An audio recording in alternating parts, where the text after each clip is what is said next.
Marcos 2, 13 a 17, eu estou a ler na tradução Almeida, revista e corrigida, segue independentemente da tradução que tu tens. Diz assim, e não se esqueçam, estamos sempre a falar de Jesus, ele não é, assume, Marcos assume só e vai andando. Portanto, ele nem menciona Jesus, mas percebemos que é de Jesus que ele está a falar. E tornou a sair para o mar, e toda a multidão ia ter com ele. E ele os ensinava. E passando, viu Levi, filho de Alfeu, sentado na alfândega, e disse-lhe, segue-me. E levantando-se, o seguiu. E aconteceu que, estando sentado à mesa em casa deste, também estavam sentados à mesa com Jesus e seus discípulos, muitos publicanos e pecadores, porque eram muitos, e o tinham seguido. E os escribas e fariseus, vendo comer com os publicanos e pecadores, disseram aos seus discípulos, porque come e bebe ele com os publicanos e pecadores? E Jesus, tendo ouvido isto, disse-lhes, os sãos não necessitam de médico, mas sim os que estão doentes. Eu não vim chamar os justos, mas sim os pecadores. Vamos voltar até o Evangelho de Marcos. Antes ainda eu gostava que vocês pudessem só... Vamos fazendo a revisão. Portanto, antes de irmos ao texto que acabámos de ler, vamos só voltar, mesmo para irmos voltando a respirar fundo e a lembrarmos de como é que as coisas estão a acontecer. Vê aí Marcos 1:1, princípio do Evangelho, de Jesus Cristo, Filho de Deus. Depois, o que é que tu encontraste? Encontraste João Batista. João Batista batizou Jesus. O Evangelho de Marcos começou logo na ação, não nos foi dito nada sobre a infância de Jesus, começa logo no início do ministério de Jesus. Como sabes, o batismo tem uma importância grande, porque o batismo de Jesus funciona como uma unção de Jesus para a sua tarefa. Lembras-te, quando lias o Velho Testamento, sabias que os reis eram ungidos, não é? Então, esta unção de Jesus, temos uma manifestação incrível e única de Deus Pai, Filho e Espírito Santo, não é? Deus Filho é batizado, Deus Pai diz, este é o meu filho em quem me comprazo, e o Espírito Santo desce em forma de pomba. Lembras-te dessa mensagem? O João pregou aqui há algumas semanas. Depois tu viste o batismo, logo a seguir ao batismo, de uma maneira muito sucinta, a tentação de Jesus, sem grandes detalhes. E depois, logo no capítulo 1, no verso 14, tiveste a primeira chamada dos primeiros discípulos para serem pescadores de homens. Portanto, os dois irmãos. Quem são esses dois irmãos? É mesmo para revermos a matéria. Quem são os dois, o primeiro par de irmãos? Quem é? Simão e André, Pedro e André. E depois? E depois? Tiago e João. Ou João e Tiago, filhos de Zebedeu. Depois tiveste a primeira cura. Onde é que ela aconteceu?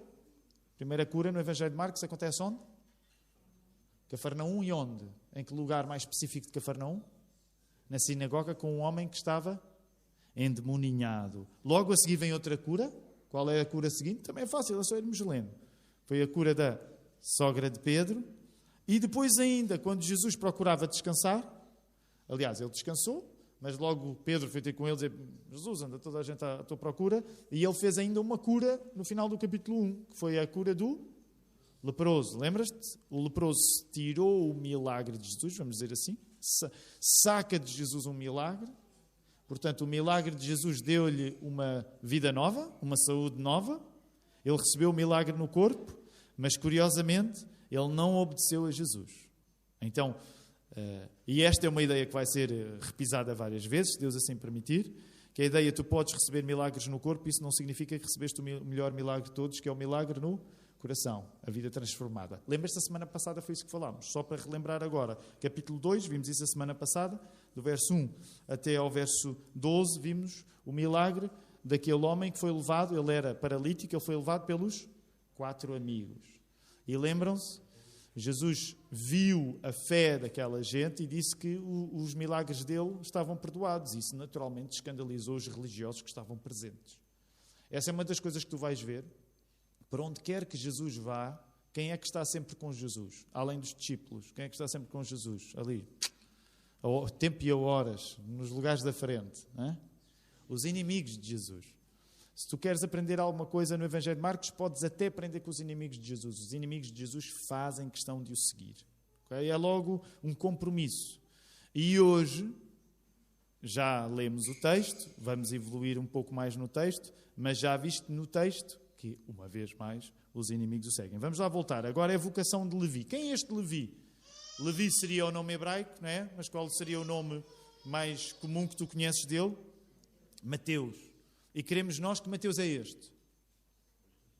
Mateus Evangelista. Acreditamos que é Mateus o Evangelista, portanto, o autor do Evangelho de Mateus. Vamos lá voltar ao verso 13. Tornou a sair para o mar. É interessante.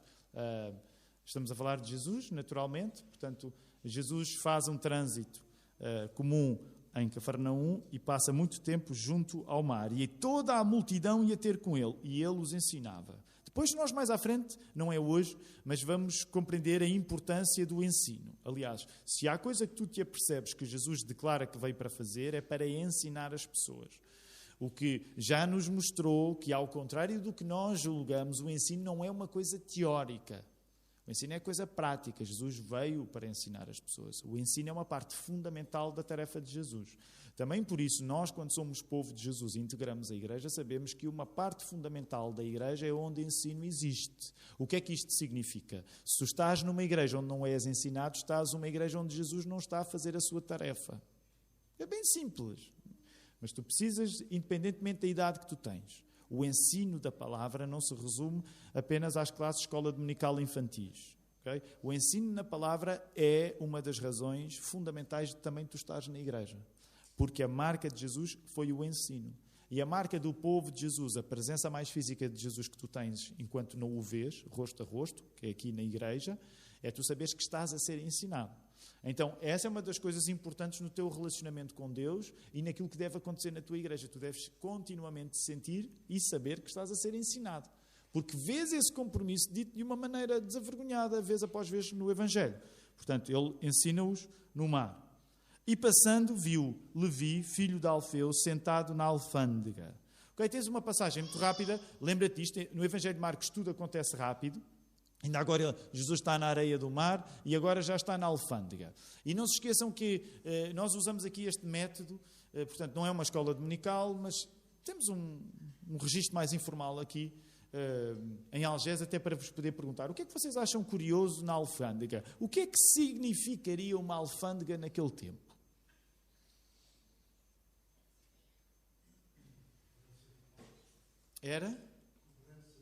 Era o lugar onde, por exemplo, os impostos eram cobrados. E o que é que seria significativo, tendo em conta o momento da história que estava a ser vivido naquela altura? Portanto, o texto diz-nos que ele encontra Levi na alfândega, e ainda antes de vermos o que Jesus disse, o que é que tu achas que seria significativo, tendo em conta que aquela cobrança de impostos, em último grau, onde é que terminaria aquele dinheiro? Terminaria onde? Em Roma. Porquê? Porque era Roma o poder dominante ali.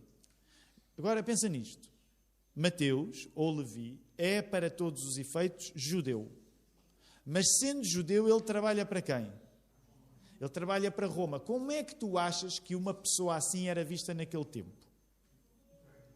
Era visto como um traidor da pátria. Era visto como um traidor da pátria. Tanto que, por isso, eles eram colocados, de facto, ao nível das prostitutas. A nível de respeito, um publicano, alguém que trabalhava a favor, neste caso, do poder dominante, que era Roma, era visto como um dos pecadores mais reles que pode existir. Então, pensa nisto. Porque quando nós lemos a Bíblia, sem parar, sem estudar, para pensar, há coisas que podem parecer quase automáticas para nós, mas não são automáticas. Significa que Jesus está a escolher para um discípulo dele, uma pessoa que aos olhos da maior parte das pessoas, mas das autoridades religiosas em particular, era visto como um desclassificado. E é aí que tu vês. Jesus ele diz assim, segue-me. Outra das traduções para a expressão pode ser segue comigo. Okay? Segue-me. E uma vez mais, tu vês uma coisa engraçada. O João pregou acerca disso quando foi este segue-me em relação aos pescadores. O que é que as pessoas fazem? Jesus diz segue-me e o que é que as pessoas fazem? Seguem. Bom, é simples, não há nada, não há aqui. Aceita só. Jesus diz segue-me e ele levantando-se o seguiu. Há aqui uma coisa que eu quero começar por chamar a tua atenção. Porque quando tu pensas na profissão que Mateus, que Levi tinha, que tipo de profissão é que era a nível de retorno? Achas que era uma profissão que dava retorno? Nem por isso, o que é que te parece? Era uma profissão que dava muito retorno. Porquê é que é importante dizer isto? Porque se nós nos quisermos colocar no mesmo lugar, tentarmos aplicar o nosso contexto de hoje àquele contexto, para compreendermos mais ou menos o que está a acontecer, significa que Jesus está a chamar alguém que para o seguir tem de prescindir do quê? De um bom trabalho. De um bom lucro. Ok? Guarda isto, porque a ideia de lucro vai ser mais importante lá mais à frente. E aconteceu, verso 15, que estando sentado à mesa em casa deste, portanto, Marcos não perde tempo, no momento a seguir ele já está sentado em casa dele, está sentado à mesa. O que é que significava estar sentado à mesa? Não significa uma coisa qualquer, porque como estás a ver, vai-te dizer que tipo de contexto é que estava a acontecer ali. Vê o resto do verso. Também estavam sentados à mesa com Jesus, os seus discípulos, muitos publicanos e pecadores, porque eram muitos e o tinham seguido. Que tipo de refeição era esta que estaria a acontecer? O que é que achas? Que tipo de refeição era esta? Força, não tenhas medo de enganar. O segredo é irmos, como diz o Samuel Beckett, vamos enganando-nos cada vez melhor, ok? Vamos falhando cada vez melhor. Okay? Que tipo de refeição seria esta? Seria uma ceia? Seria... Porquê, Marcos? O que é que achas? E porquê? Mas a razão? Porque é que... É isso. Seria de alguma maneira uma celebração. Olha, atenção, a Bíblia não nos dá detalhes, mas era um bocado Mateus, Levi. Portanto, devia estar a pensar, olha, não sei, isto a Bíblia não diz, mas acabou-se a vida, acabou-se a boa vida, olha, vou-me despedir, olha, vou juntar aí o pessoal. A verdade é que o que está a acontecer ali tem revestimento de celebração, sem dúvida. Por isso mesmo é que tens de compreender o que vai ser dito. Olha no verso 16. E os escribas e fariseus, estão eles à mesa? Pergunto-vos eu. Estão eles à mesa com eles? Eles não estão à mesa, ok? Eles estão a assistir. Estão a ver aquelas pessoas que não se conspurcam com as festas dos outros, mas que fazem questão de estar sempre a acompanhá-las? Digam a verdade, às vezes somos nós nas redes sociais, não é? Nós não estamos lá, mas eu vi, ele estava lá. E é isso que está a acontecer. Os escribas e fariseus, vendo comer com publicanos e pecadores, disseram aos seus discípulos: porque come e bebe ele com os publicanos e pecadores? Portanto, tens aqui um compromisso, que é o compromisso dos inimigos de Jesus, os escribas, fariseus, os religiosos. Eles não se poluem sentando-se naquela mesa com gente pecadora, mas eles estão lá a marcar a sua posição. E é interessante, não há detalhes aqui, nós não sabemos alguns detalhes, mas eles arranjam maneira do recado chegar, curiosamente, através dos discípulos de Jesus. Então, muitas vezes tu vais ver isso acontecer no Evangelho de Marcos. Às vezes é mais fácil chegar ao discípulo do que ao mestre, e geralmente há a crítica. Podemos até pensar que essa crítica, de certa maneira, era os próprios fariseus e escribas a tentar, de algum modo, mostrar àqueles homens que estavam a seguir a Jesus que ele não seria um grande mestre, que ele era o mestre errado para seguir. E o verso 17 diz: Jesus, tendo ouvido isto, disse-lhes: os sãos não necessitam de médico, mas sim os que estão doentes. Eu não vim chamar os justos, mas sim os pecadores.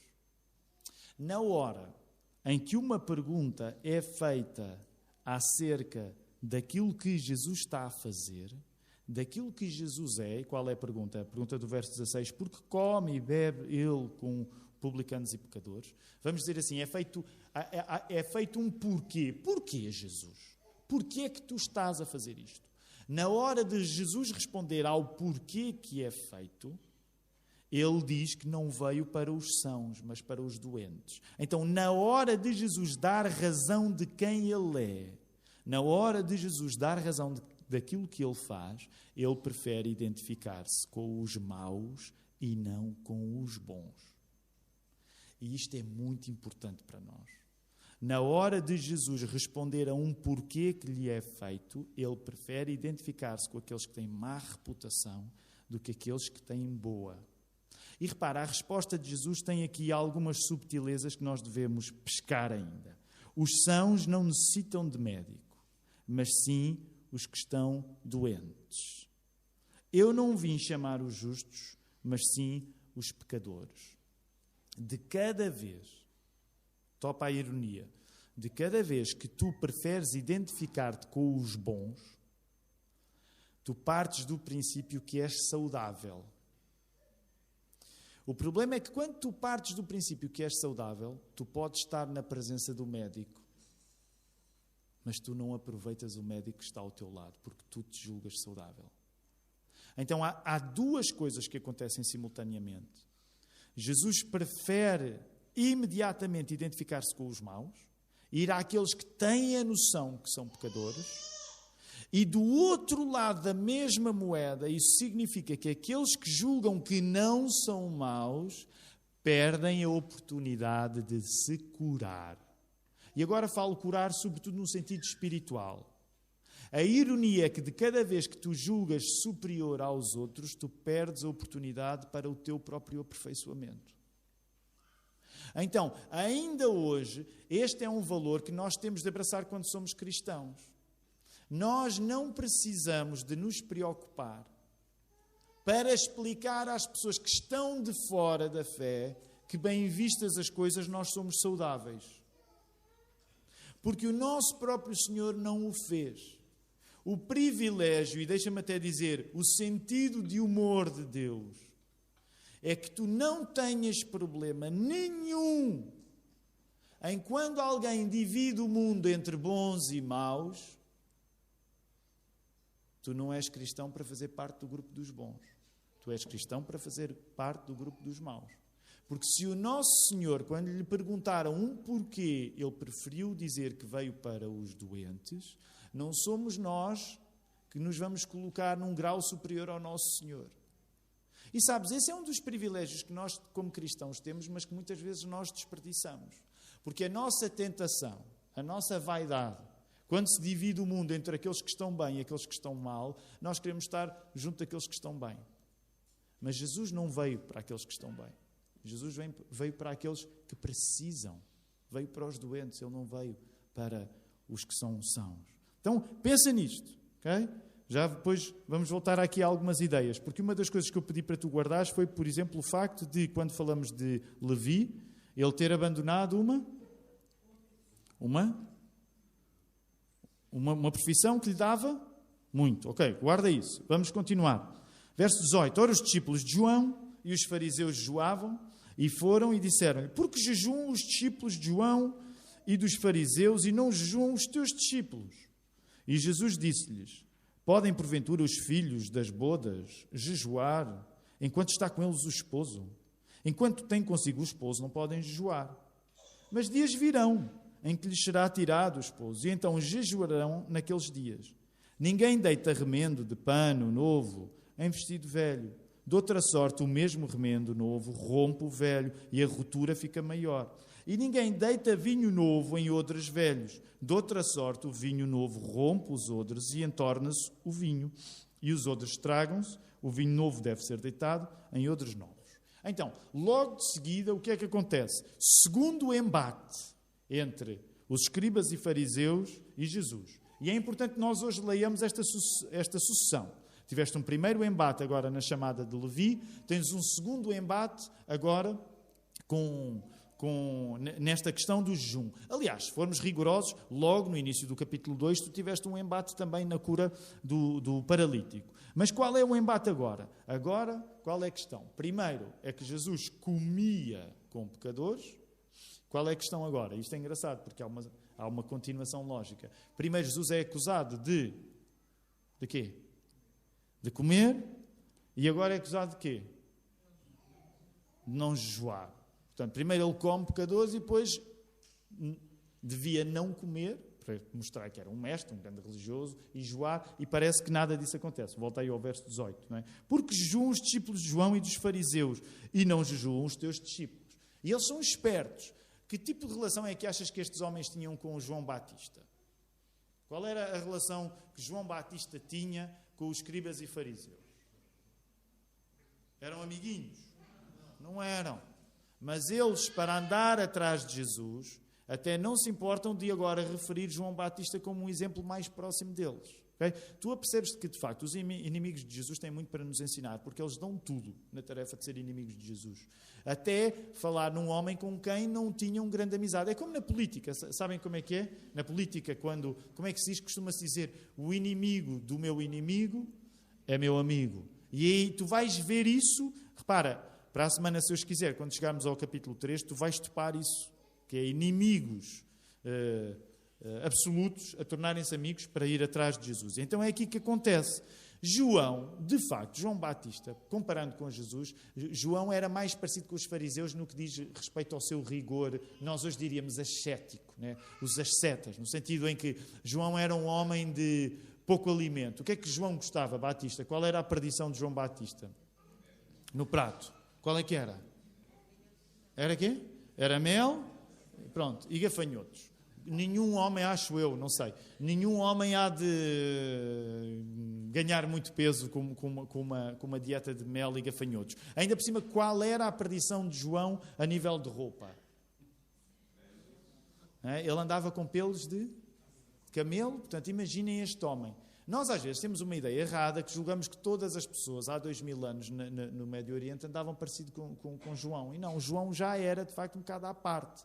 Porque já era um homem que tu olharias para ele e dirias: alguma coisa está errada com esta pessoa. Porque ele já estava retirado no deserto, comia mel e gafanhotos e andava dos pelos de camelos e tudo isso. Portanto, a figura de João é completamente diferente da figura de Jesus. Ainda agora Jesus foi batizado por ele, mas já eles começam a notar diferenças entre o ministério de Jesus e o ministério de João. Há uma grande importância, há uma semelhança fundamental. O João pregou sobre isto há algumas semanas. Qual é a semelhança fundamental entre Jesus e João? Ou entre João e Jesus? João pregava uma coisa e isso vai ser fundamental no ministério de Jesus, que é a pregação do arrependimento. Mas tu vais ver como há maneiras diferentes de pregar a mesma mensagem. O tipo de pregador que João era é um tipo de pregador diferente que Jesus. Então veio o verso 19. E Jesus disse-lhes: podem porventura os filhos das bodas joar enquanto está com eles o esposo? Enquanto tem consigo o esposo, não podem joar. O que Jesus está a dizer é que quando é festa, quando o casamento está a acontecer, é festa. É até imoral na festa haver tristeza. Portanto, quando o noivo está, é uma altura de fartura. Reparem, hoje como nós vivemos com mais prosperidade, nós não notamos tanta importância das festas. Mas se tu vivesses há 2000 anos com muito menos prosperidade do que hoje vives, tu sabes que uma festa era mesmo, tu tinhas de ser rigoroso com a fartura da festa. Porquê? Porque no dia a dia tu não tinhas a mesma fartura. Alguns mais antigos poderão lembrar também que Portugal há 50 ou 60 ou 70 anos também era um pouco assim. Não sei se vocês têm histórias dessas na família, eu tenho algumas histórias, quando os meus pais falam na infância deles, não é? Havia uma grande diferença entre um dia de festa e um dia normal. Porquê? Porque no dia de festa podia-se comer muita coisa e no dia normal não se podia. Hoje, prova da nossa fartura é que às vezes já não há diferença entre um dia de festa e um dia normal. Por exemplo, eu ainda me lembro, e não vivi nenhuma pobreza, mas, por exemplo, eu antigamente, quando éramos crianças, por exemplo, não bebíamos sumos, só se bebiam em dias de festas. Não havia sumos. Havia outros afortunados na igreja onde eu cresci que bebiam Coca-Cola todos os dias, mas, por exemplo, na minha casa era muito frugal, era João Batista, era só em dias de festa. Isto era uma indireta para o Miguel, aqueles que são de Telos perceberam. Mas porquê? Porque era aquela coisa, não, é dia de festa, então bebe-se sumos. Agora, nós estamos a fazer esta comparação, mas pensa há 2000 anos, ok? Pensa há 2000 anos, numa altura em que as pessoas, de facto, não tinham a fartura que nós temos. Então, o que Jesus está a dizer é que há uma ética da festa e do casamento, é que aí não há liberdade para tristezas. Aí é mesmo para aproveitar quando o noivo está. Mas dias virão em que lhes será tirado o esposo, e então jejuarão naqueles dias. Sabem, este é um assunto que não temos tempo agora para desenvolver, mas ainda hoje apaixona muitos cristãos, a questão do jejum. E eu tenho de admitir uma coisa, pensando na nossa denominação. E sabem, esse é um dos privilégios que também já aqui em Algés acontece, não é só lá na Lapa, e que para mim é um privilégio. Alguns de nós estamos aqui em Algés, alguns cresceram na igreja, aliás, talvez até uma parte considerável, talvez a maioria de nós, cresceram na igreja, e alguns cresceram na igreja, como eu, numa igreja batista. Não é? Mas uma das riquezas que já acontece aqui em Algés, também acontece na Lapa, é que muitos de nós que cresceram na igreja, nem todos cresceram numa igreja batista. Portanto, muitos de vós vieram do contexto mais pentecostal e isso enriquece a nossa igreja, porque significa que temos experiências um pouco diferentes. Por exemplo, para quem nasce no meio batista, se vocês tivessem de pontuar valores de jejum de 0 a 5, que valor é que davam? Para quem vem do contexto batista, qual é o valor de jejum entre batistas em Portugal? 0 a 5. Isto é uma sondagem à boca das urnas, ok? O que é que diriam? Batistas, jejum e batistas em Portugal, de 0 a 5. Aí o irmão Sérgio vai logo para o 0. Eu não iria tão longe, mas ainda bem que foi o irmão Sérgio que disse, no sentido em que, por exemplo, nós, nos últimos anos, é assim sempre uma prática assim moderada, mas nos últimos anos, de facto, por exemplo, antes de chegarmos a este ponto, em que já temos, por exemplo, uma missão a funcionar, mas já aconteceu nos últimos anos pelo menos 2 vezes, passamos sempre um período em que chamamos as pessoas para orarem mais e lembram-se e sugerimos que à quinta-feira possam ter um período de jejum, que envolva ou a parte da manhã, ou a parte da tarde, eventualmente pessoas que consigam fazer o dia todo, mas pronto, somos batistas nesse sentido, mas Sérgio concordará comigo. 0-0 já não é bem, não é aqui ou ali. Mas eu sei que, por exemplo, muitos dos irmãos que vêm de uma tradição mais pentecostal têm práticas de jejum às vezes mais intensas. E ainda hoje os cristãos discutem. Deve-se fazer jejum, não deve? De facto, na nossa experiência, nós acreditamos que há espaço para o jejum. Só para tu teres ideia, quando tu lês a Didaquê, e a Didaquê é um documento cristão ali do 2º século, creio eu, não tenho certeza agora, mas creio eu do 2º século. A Didaquê é um documento, a gente lá na igreja tem, aliás, se tu fores à internet descobres, mas é um documento cerca do 2º século, e uma das coisas que tu te apercebes é que para os cristãos no 2º século era normal pelo menos terem 2 dias de jejum por semana. Ok? Porquê é que é importante termos a ideia disto? Porque às vezes nós julgamos que, consoante a nossa experiência no século XX ou XXI, acerca de jejum, julgamos que para os cristãos sempre foi assim. E não é bem. A questão do jejum ainda hoje divide os cristãos entre aqueles que procuram avidamente, e o termo avidamente aqui é intencional, procuram avidamente a prática do jejum e uns que desconfiam mais. Mas é importante que tu saibas que o jejum era uma parte considerável de como se via a qualidade de uma pessoa, a qualidade da fé de uma pessoa. Tanto que para aqueles que já estudaram o Sermão do Monte, lembram-se que há 3 coisas em que Jesus vai pegar no Sermão do Monte. A questão das esmolas, lembram-se? Qual é a primeira questão das esmolas? Qual é a outra questão? A questão da oração e a questão do jejum. Porque as esmolas, a oração e o jejum era aquilo que visivelmente mostrava o tipo de fé que a pessoa tinha. Então, o que é que está aqui a acontecer? Jesus, num dos elementos de amostra pública de fé, não pratica, não está a jejuar. Uma daquelas coisas de que se esperava, ok, nós sabemos que alguém é santo, nós sabemos que alguém é crente, porque alguém jejua. E este não. Primeiro come com pecadores e não jejua. Ok? E isso naturalmente dá um argumento para os publicanos, para os escribas e fariseus virem fazer aquela pergunta. E Jesus diz, há tempo para tudo. Ele não está a dizer há tempo para tudo, mas ele diz, agora não é tempo de jejuar. Quando eu me for embora, aí sim haverá oportunidade de jejuar. E depois dá aquela comparação do remendo, não é? No remendo e do tecido e do vinho novo em odres velhos. Ok, mais uma vez segura esta ideia daquilo que Jesus está a fazer e a maneira como ele está a falar nestes assuntos. Temos de avançar porque ainda queremos terminar hoje este capítulo 2 e vou pedir para a semana que vocês possam adiantar o capítulo 3. Verso 23, e aconteceu que passando ele num sábado pelas searas, os seus discípulos caminhando começaram a colher espigas. E os fariseus lhe disseram, vês? Porque fazem no sábado o que não é lícito. Mas ele disse-lhes, nunca lestes o que fez David quando estava em necessidade e teve fome? Ele e os que com ele estavam? Como entrou na casa de Deus no tempo de Abiatar, sumo sacerdote, e comeu os pães da proposição, dos quais não era lícito comer, senão aos sacerdotes, dando também aos que com ele estava? E disse-lhes, o sábado foi feito por causa do homem, e não o homem por causa do sábado. Assim o Filho do Homem, até do sábado, é Senhor. Ok, mais um choque entre Jesus e os escribas e fariseus.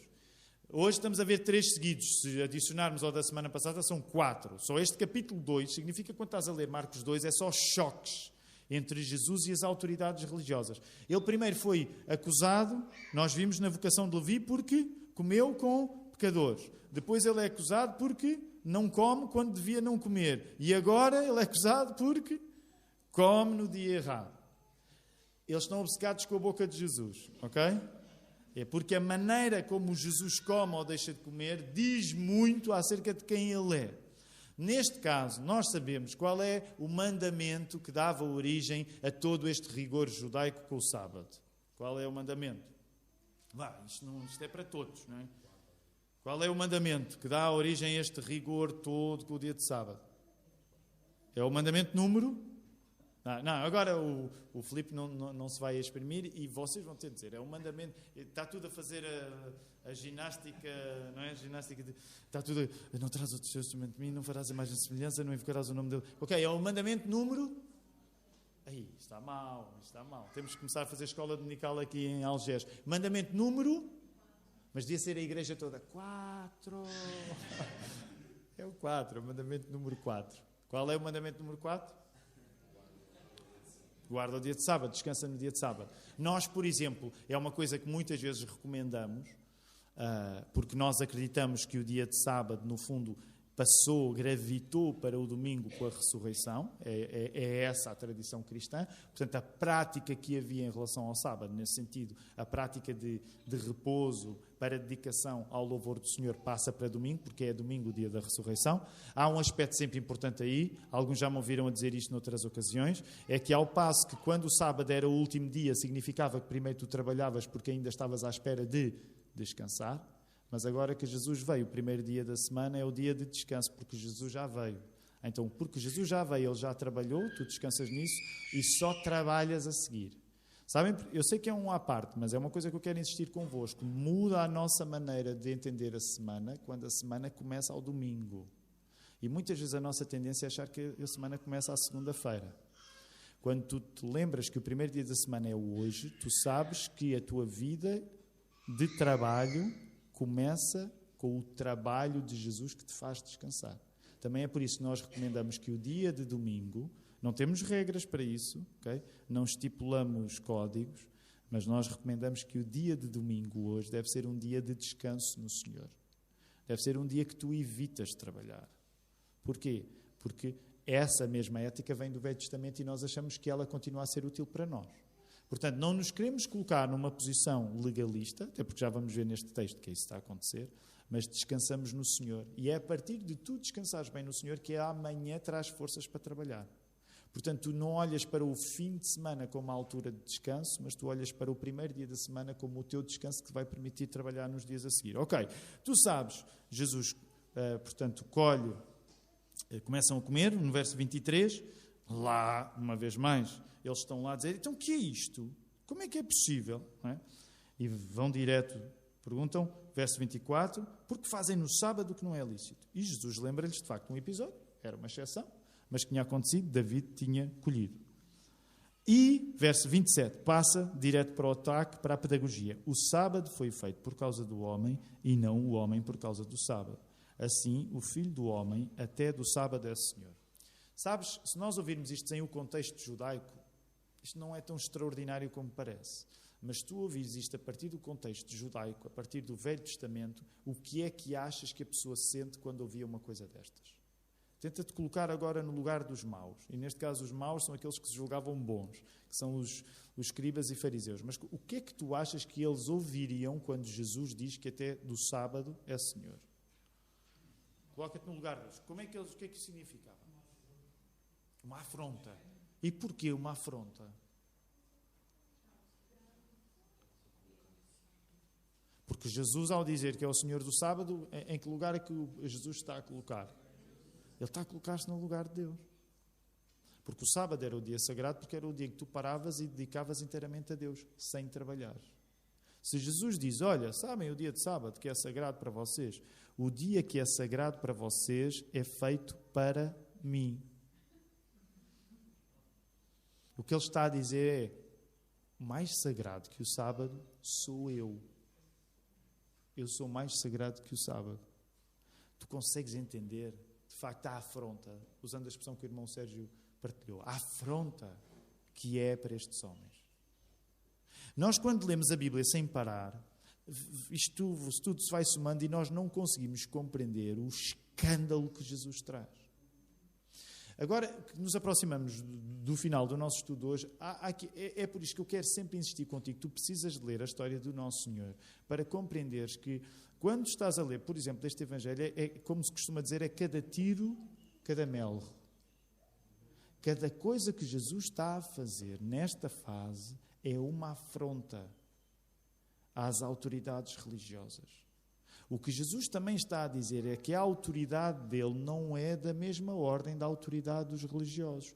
Por isso é uma expressão que tu já encontraste aqui. Eles ficam admirados com a autoridade de Jesus, porque Jesus não está nem aí para a autoridade dos religiosos. Ele está a invocar uma autoridade acima, e isso é escandaloso ouvir. Agora lembra-te, para terminarmos, eu tinha dito para tu não esqueceres o elemento de prosperidade que havia na profissão de Mateus, na profissão de Levi. Há aqui um jogo que eu quero que tu consideres à medida que estes embates entre Jesus e os escribas fariseus acontecem. O que é que os escribas e fariseus... Diz-me alguma coisa boa acerca dos escribas e fariseus. Okay? Porque só aqui tivemos 3 embates entre os escribas e fariseus e Jesus. Diz alguma coisa boa acerca dos escribas e fariseus. Sabes que até porque esse exercício é bom. Nós temos de ser sempre capazes de, pelo menos, reconhecer alguma qualidade nas pessoas que estão contra nós. Porque até com as pessoas que estão contra nós podemos aprender alguma coisa. Mas diz aí alguma qualidade dos escribas e dos fariseus, tendo lido estes embates todos. Como? Eles estão atentos. Nesse sentido, eles são o quê? São zelosos, eles são dedicados. Eles nunca são, nem vão ser, nos evangelhos, preguiçosos. O pecado da preguiça, nos evangelhos, não é praticado pelos inimigos de Jesus. O pecado da timidez, da falta de firmeza, nunca é praticado pelos inimigos de Jesus. É sempre pelos amigos. Ok? Agora, diz alguma coisa negativa nestes homens. Para além do óbvio, que não gostam de Jesus, mas há alguma coisa negativa. E vou-te ajudar, relacionado com o primeiro embate, com o facto de Jesus ter falado que tinha vindo para os sãos. Qual é a grande oportunidade perdida destes homens? O orgulho. E o orgulho o que é que não lhes permite? Eles não veem, reparem, é uma coisa muito interessante.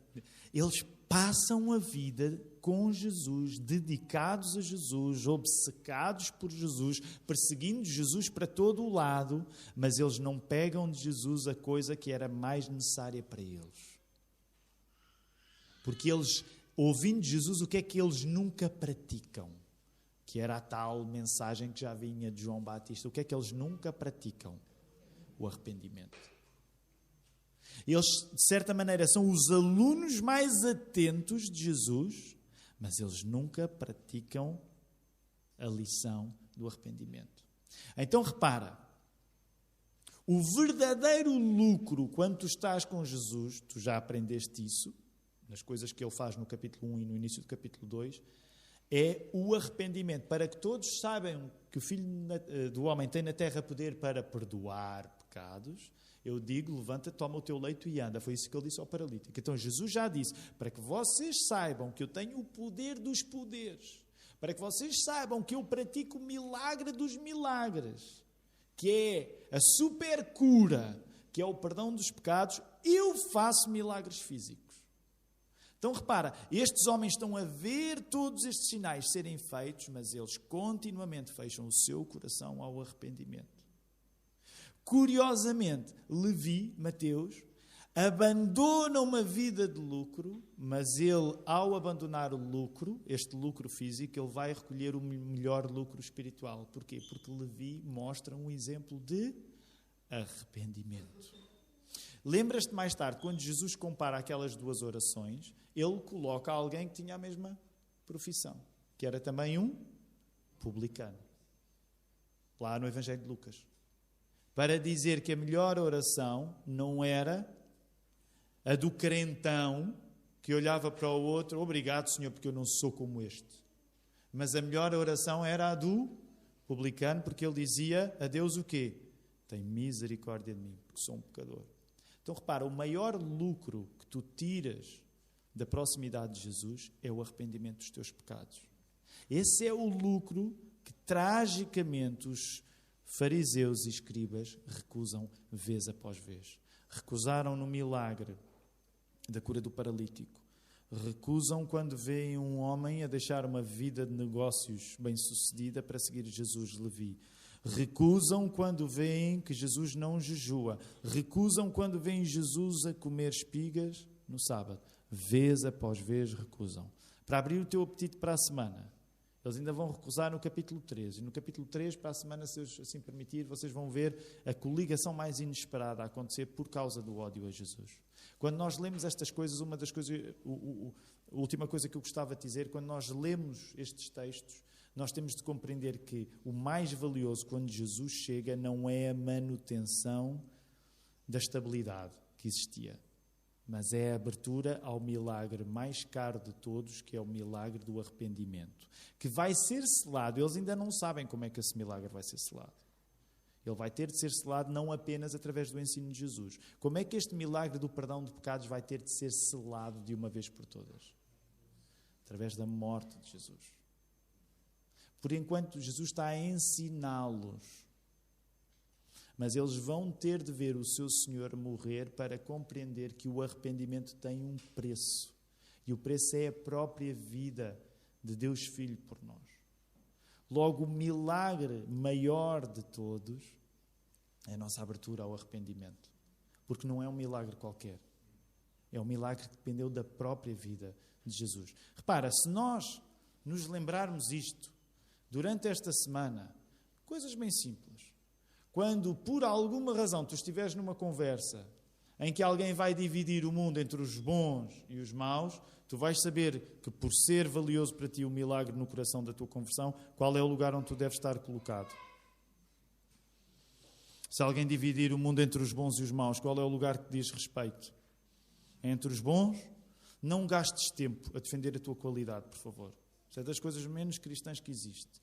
Segundo episódio. Tu vais compreender que muitas vezes mais vale deixar de comer alguma coisa, ok? Se necessário for, e ter alguma prática de jejum, sem dúvida. Às vezes vale a pena nós jejuarmos, porque estamos mais dependentes de ouvir, estamos mais dispostos a ouvir a resposta de Deus quando estamos a jejuar, mas também vais aprender a lição que Jesus quis ensinar ali. Que é, quando estás na presença de Deus, é uma blasfémia não teres a presença de Deus como festa. Sabem, também é isso que nos últimos domingos nós também temos estado a tentar enfatizar lá na Lapa com a ideia da presença de Deus. Quando tu vais à casa de oração, tu tens de aproveitar a presença de Jesus. Tu tens de aproveitar a presença espiritual de Jesus quando nós nos reunimos no nome dele. Não é a altura de jejuar na casa de oração. Compreendes a ideia? É a altura de tu te encheres da presença de Jesus. Por último, na questão do sábado, já viste a maneira como nós temos de começar a repensar o modo como nós descansamos e trabalhamos? Já viste que, por exemplo, muitas vezes os nossos domingos são difíceis, porquê? Alguém que diga, assim, confissão rápida, para terminarmos. Porquê é que às vezes os nossos domingos são difíceis? Digam. Porquê é que os nossos domingos às vezes são difíceis? Porquê?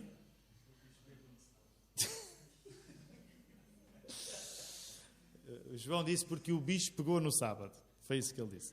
Isto é uma piada maliciosa que se fez nos ouvidos das pessoas lá na quinta-feira. Mas porquê? Muitas vezes o domingo é difícil, porque, como o João disse, porque nós ao sábado tivemos a arrebentar-nos todos, seja fazer fosse o que fosse. E não compreendemos que o descanso é um compromisso com o prazer. Se tu tiveres dado de ti tudo o que havia para dar no sábado, é óbvio que mesmo que Jesus venha ao culto, tu não vais estar com vontade de estar lá. Ok? Portanto, pensa na maneira como tu próprio vives o descanso. Mas o Miguel tinha dito outra coisa também. O que é que tinhas falado ainda sobre o descanso e o trabalho?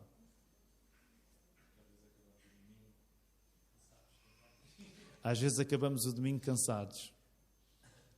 E, por exemplo, nós estamos aqui na missão, não é? Temos o esforço de manhã, temos o esforço à tarde, mas esperamos que esse seja um quê? Seja um cansaço? Que tipo de cansaço? Exatamente. É aquele cansaço que nós estamos à espera, Deus vai ter de pagar por ele no céu, não é? Eu acho que está tudo certo, está tudo certo. Considera isto, para que, por exemplo, quando tu estiveres a construir as tuas expectativas para o próximo fim de semana, ainda por cima, o próximo fim de semana é fim de semana prolongado. Não nos interessa fazer códigos, não nos interessa ter as regrinhas que os escribas e os fariseus tinham, mas pensa nisto, o prazer da presença de Jesus é uma coisa que se prepara também. O descanso é uma coisa séria, porque o sábado foi feito para nós, mas quando estamos com Jesus está alguém que é o Senhor do próprio sábado. Jesus está a mexer na vida daquelas pessoas de uma maneira que nem eles trabalham do mesmo modo, aquele homem mudou de emprego, Mateus, nem descansam da mesma maneira. E uma das coisas que eu queria que tu considerasses durante esta semana é isto mesmo, a tua relação com o trabalho, a tua relação com o descanso. No trabalho deves encontrar Jesus e agir como um agente de esperança para aqueles que ainda não o conhecem. No descanso deves encontrar Jesus e celebrar estar na presença do noivo. Que Ele nos ajude. Vamos usar nossas vozes, vamos louvar a Deus.